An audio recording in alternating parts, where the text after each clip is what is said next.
Жакшылыкта жарышуу же мактануу. Аллах Куранда жакшы иштерде бири-бириңерди ашып өтүүгө шашылгыла деп айтат. А бүгүн адамдар эмнеде жарышып жатышат?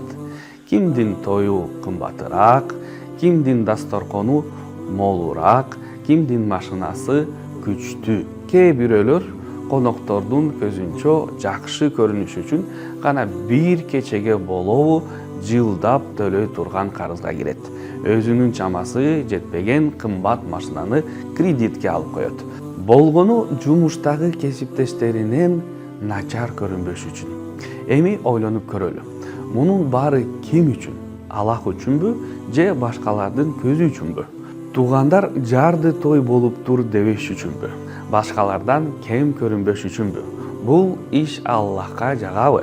Ушуну тууралуу аз эле адам ойлонуп көрөт. Пайгамбарыбыз Мухаммад саллаллаху алейхи ва саллям мындай деген: эң берекелүү нике мүмкүн болушунча эң жөнөкөй өткөрүлгөн нике. Бул хадисте Пайгамбарыбыз Мухаммад саллаллаху алейхи ва саллям эң кымбат, эң салтанаттуу той деп айткан эмес, мүмкүн болушунча жөнөкөй деп айтты. Ошондуктан токтоп туруп ойлонууга арзыйт. Силердин той, чыгым, понтуңар ким үчүн?